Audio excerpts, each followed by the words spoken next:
Desakan mundur bagi para pejabat termasuk menteri bagi yang maju dalam kontestasi Pilpres terus mencuat. Salah satu Cawapres Ma'ruf Amin yang menyebut sebaiknya menteri yang maju di Pilpres untuk mundur dari jabatannya. Cawapres nomor urut 1 Muhaimin Iskandar mendukung pernyataan Ma'ruf Amin. Dia berpendapat mundurnya dari jabatan menteri untuk menghindari konflik kepentingan. Kita termasuk para menteri, kalau bisa kalau bisa mundur, kalau enggak ya minimal cutinya harus diumumkan secara terbuka sehingga tidak ada konflik of interest. Ini penting.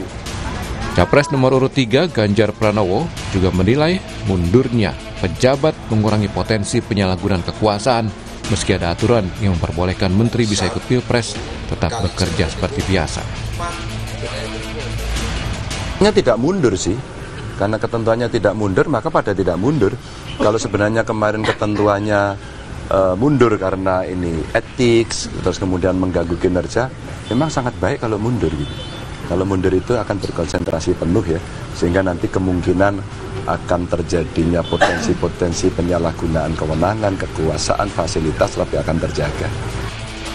Tidak hanya menteri, desakan mundur dari jabatan publik juga mengarah pada Cawapres nomor urut 2 Gibran Rakabuming Raka. Gibran yang kini menjadi wali kota Solo itu mengaku menghargai atas masukan yang diberikan. Tanya apa Mas? Terima kasih untuk masukannya. Terus ada tanggapan lain mungkin Mas tentang itu Mas? Terima kasih untuk masukannya. Sementara baru-baru ini calon wakil presiden nomor urut 3 Mahfud MD menjawab tentang isu pengunduran dirinya sebagai Menko Polhukam. Mahfud menegaskan dirinya akan mundur di saat yang tepat. Saya pada saatnya yang tepat nanti pasti akan mengajukan pengunduran diri secara baik-baik. Jadi tidak ada pertentangan antara saya dengan Pak Ganjar. Yang kedua, saya juga ingin memberi contoh. Kalau saya ini menjadi calon wakil presiden, masih merangkap apakah saya menggunakan kedudukan saya untuk memanfaatkan fasilitas negara atau tidak. Menanggapi Mahfud MD yang berencana mundur dari jabatan Menko Polhukam, Jokowi menyebut hal itu jadi hak pribadi Mahfud.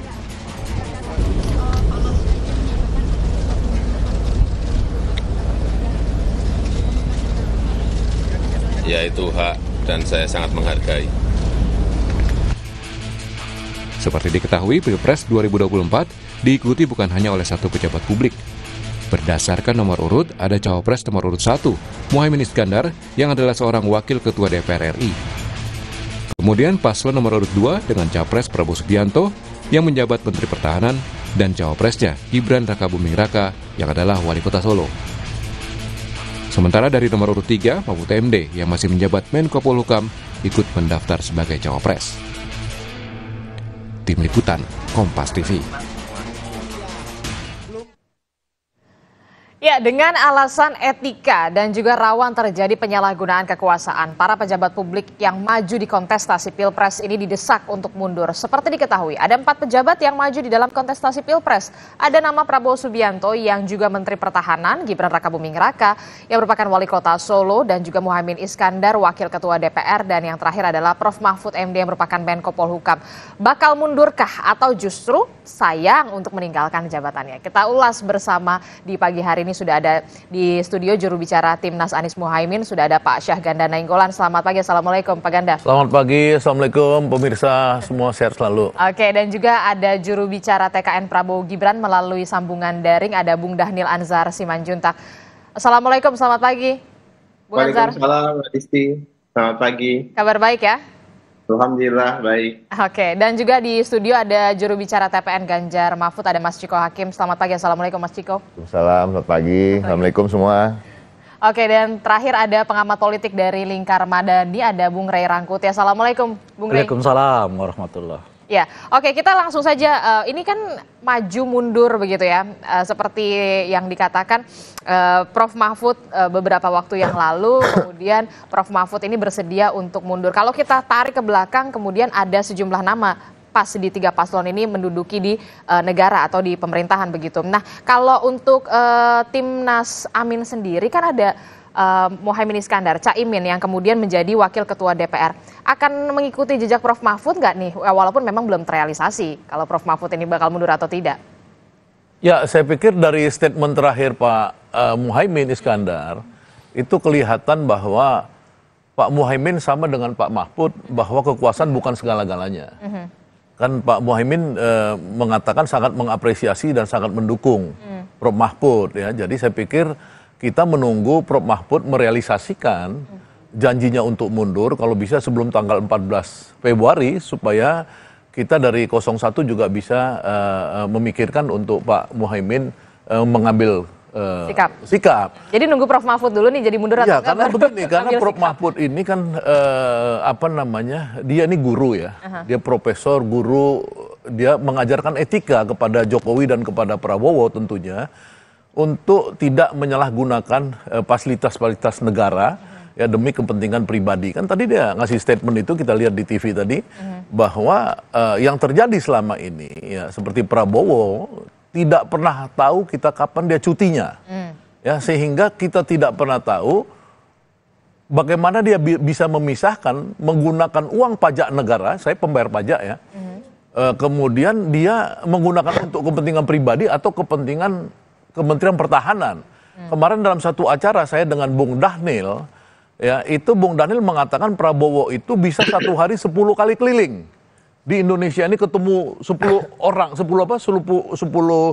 titik di mana dia Bung Dhanil menyampaikan Prabowo sangat sehat memang. Tapi dalam hati saya 10 kali Prabowo dalam satu hari ketemu orang, ketemu kelompok-kelompok, itu menggunakan fasilitas negara, kepentingan negara atau enggak. Nah, ini yang disetir oleh Pak Mahfud ya, dan hari ini kita lihat Wapres Ma'ruf Amin mengatakan dia netral ya. Karena apa? Karena netralitas ini sangat penting sekarang, mumpung masih ada 15 hari lagi supaya apa? Supaya kita memastikan pemilu ini adalah pemilu yang bermartabat.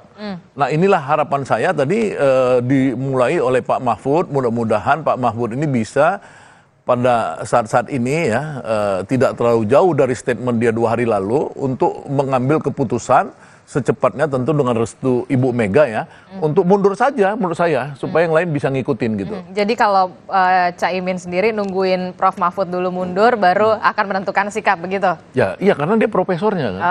Oke. Bung Dhanil bagaimana ini kalau Prabowo Gibran? Mbak Adisti, Pak Prabowo tentu menaati konstitusi, aturan yang ada. Artinya Pak Prabowo tidak akan mundur ketika konstitusi memang memberikan ruang dan tidak mengharuskan mundur. Itu pertama. Kemudian kedua, tentu Pak Prabowo adalah menteri, beliau adalah bawahan presiden. Maka mundur atau tidak mundur, atau berhenti atau tidak berhenti, itu terkait dengan kekuasaan user. Dalam hal ini adalah Pak Presiden. Nah, berangkat dari 2 hal itu. Pertama, Mbak Adisti, dari sisi user tadi, Pak Jokowi atau Presiden yang menjadi atasan Pak Prabowo. Pak Prabowo sejak awal ketika beliau ingin maju menjadi capres, itu menyatakan secara terbuka bahwa bahkan izin kepada presiden. Beliau hanya akan maju menjadi capres apabila diizinkan, direstui oleh presiden yang dalam hal ini adalah atasan beliau. Dan faktanya Pak Presiden mempersilahkan Pak Jokowi, Pak Prabowo maksud saya untuk maju menjadi presiden. Kenapa Pak Prabowo menyatakan tidak akan maju apabila tidak mendapat restu dan izin dari Presiden? Karena secara otomatis ketika keputusan politik beliau maju menjadi capres, itu pasti mempengaruhi kinerja dari kabinet Pak Presiden. Namun kemudian Pak Presiden mengizinkan dan yakin Pak Prabowo bisa memposisikan diri sebagaimana mestinya. Kemudian kedua, konstitusi memang mempersilahkan dan mengizinkan asal cuti capres ya untuk tetap di jabatannya. Dan Pak Prabowo tahu persis mana yang waktu untuk kampanye, mana untuk bertugas. Misalnya tadi terkait dengan Statement titik. betul, Pak Prabowo melakukan banyak pertemuan, tapi dalam posisi beliau sebagai Menhan. Misalnya di luar negeri ketika melakukan diplomasi pertahanan, itu konteks penjelasan saya, bukan konteks kampanye setiap hari. Jadi supaya jangan di-framing oleh Bang Syahganda seperti itu.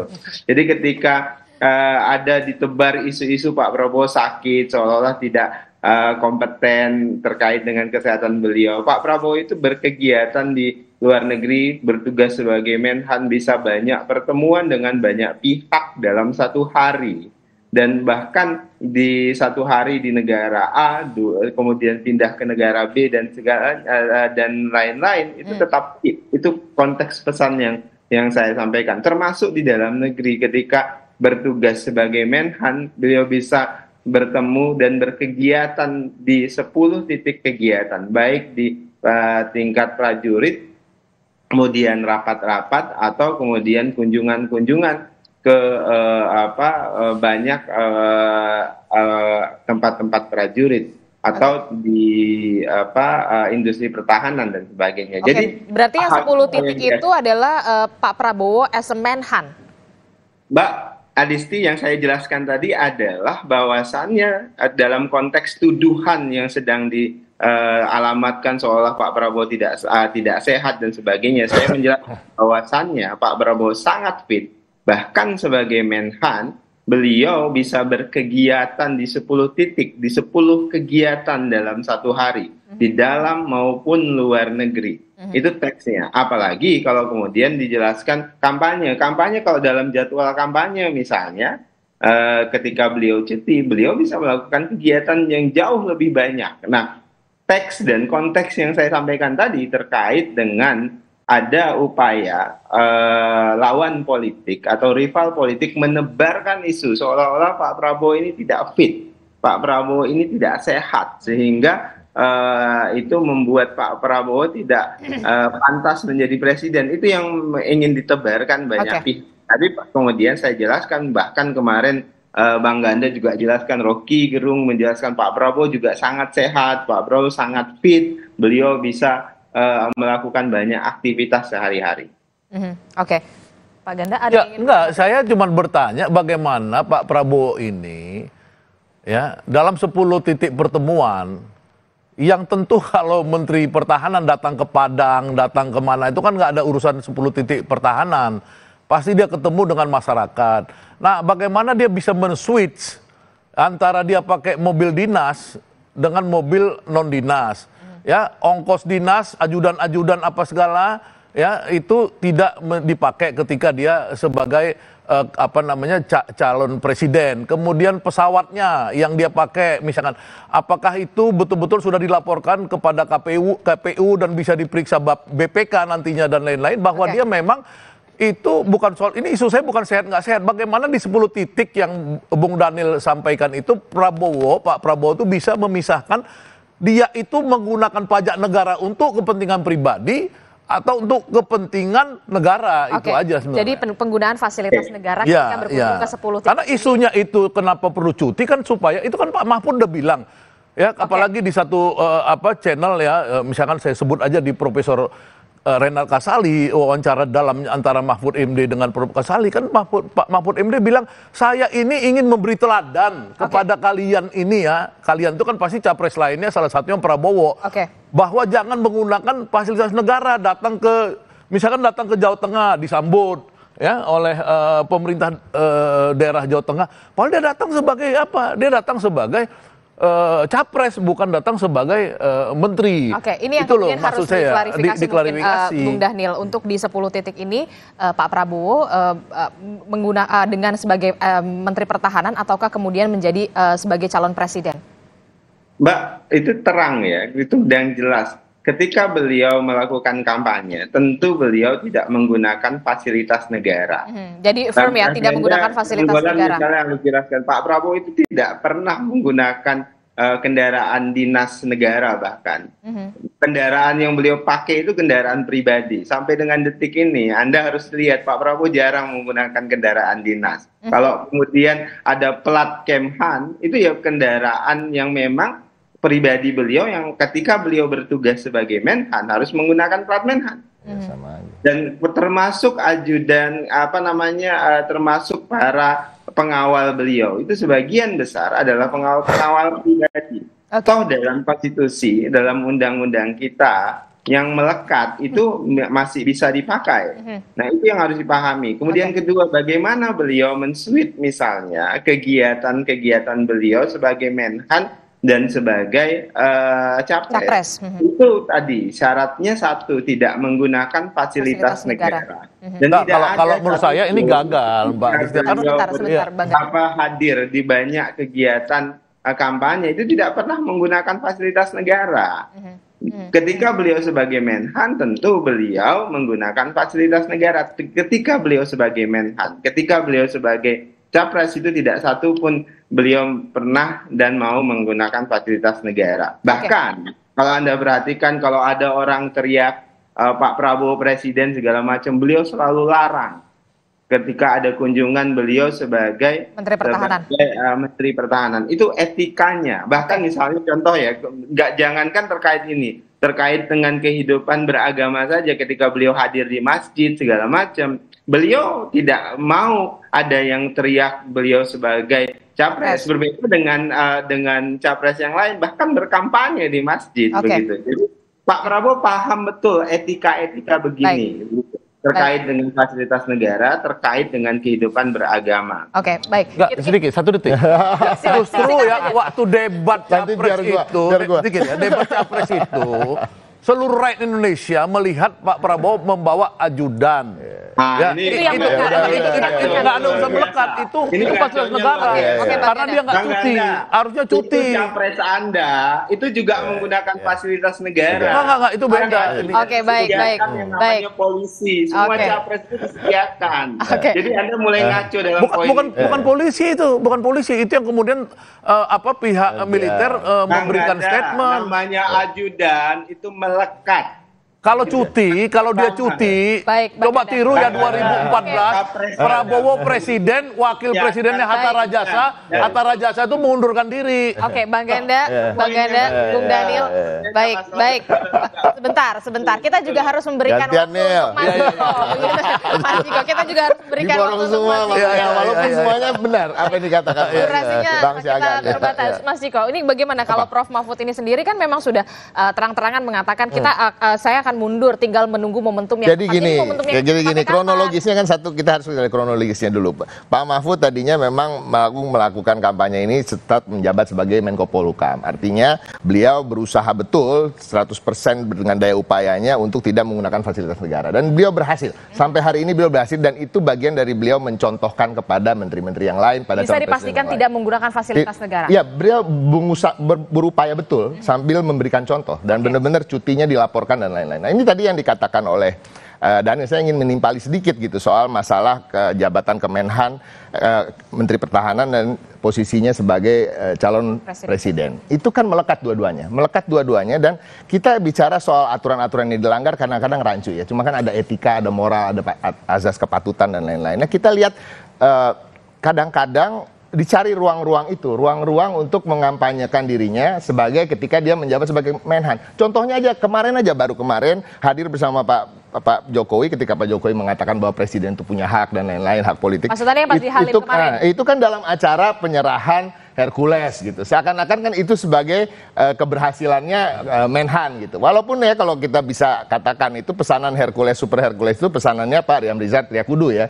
Waktu beliau menjabat Menhan, baru datangnya sekarang ya itu. Nah, ini kan masyarakat melihat jadi ada kampanye terselubung. Kita harus sadar lah, kita nggak usah pura-pura lah. Ya, ketika Erick Thohir mengundang Pak Prabowo di acara Natal bersama Kementerian BUMN. Dan cuma Pak Prabowo yang diundang. Menko Erlangga juga mengadakan acara internal kementeriannya, yang diundang cuma Pak Prabowo. Nah, itu hal-hal yang menurut saya itu penggunaan fasilitas negara, walaupun bisa dicari ruang-ruang bahwa itu tidak melanggar aturan. Padahal itu jelas maksudnya apa kita semua tahu, dan ini jangan terlalu dibohongi terus masyarakat. Nah, ini yang ingin, jadi Pak Mahfud merasa kok saya udah kasih contoh masih aja dilakukan hal-hal seperti itu. Sepertinya saya harus mundur, dan saya juga untuk menjaga diri saya supaya tidak melakukan hal-hal seperti itu, disengaja maupun tidak disengaja. Intinya itu. Kalau ditanya kapannya, yang paling tahu ada Pak Mahfud dan Pak Ganjar, karena ini pembicaraan between them, di antara mereka berdua, dan kami di TPN maupun partai-partai politik pendukung menunggu saja. Jadi emang nggak di-spill itu, walaupun memang kesepakatan belum ada spill sama sekali ya. 14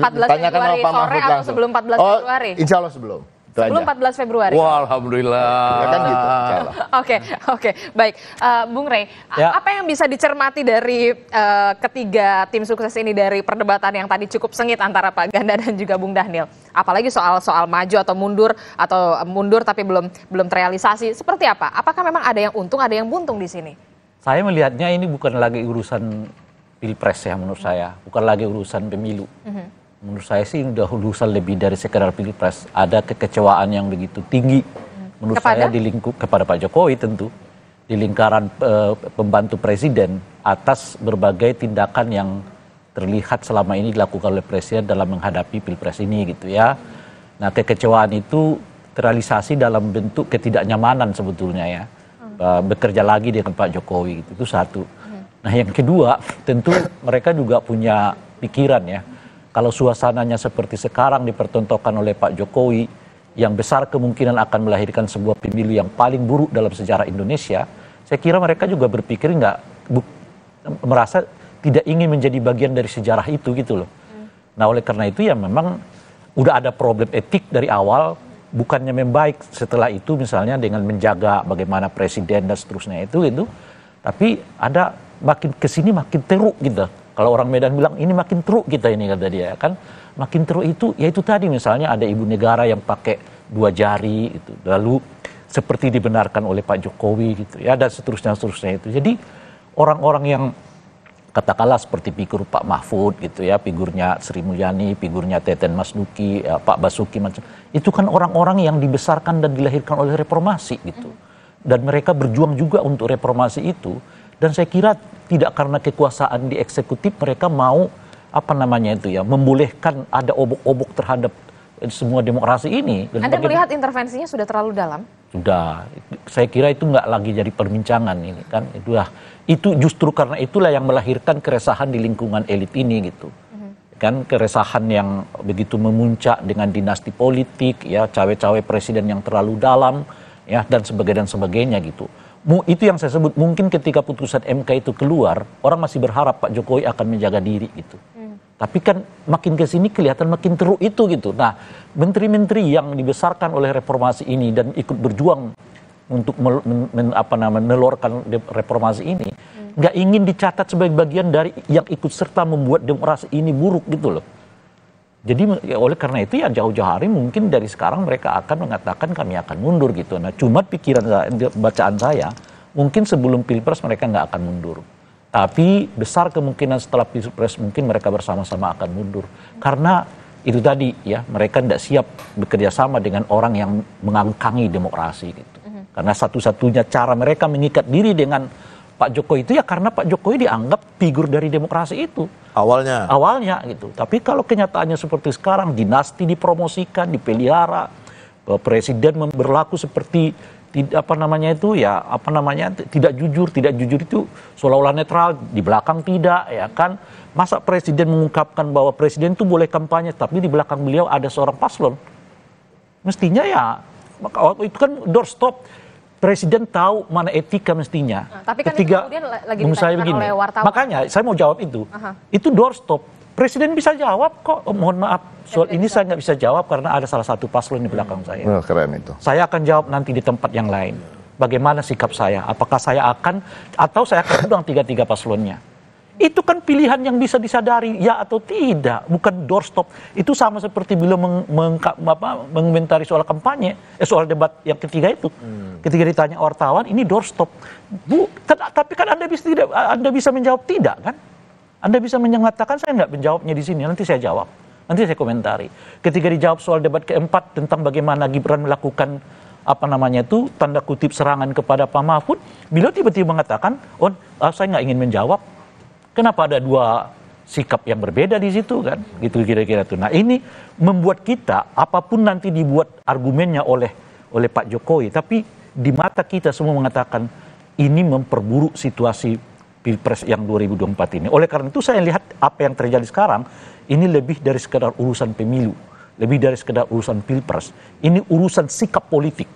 yang ya nggak ada hubungannya dengan Pilpres. Kalau ini terus menerus, ya kemungkinan Pak Mahfud dan kawan-kawan ini akan bisa keluar dari anggota kabinet karena menurut saya mereka tidak mau dicatatkan sebagai bagian dari sejarah yang menenggelamkan reformasi dan demokrasi kita gitu. Oke, Anda sepemahaman dengan Bung Rey? Ya, itu lebih sebenarnya kalau menurut saya sih sangat berurusan dengan Pilpres.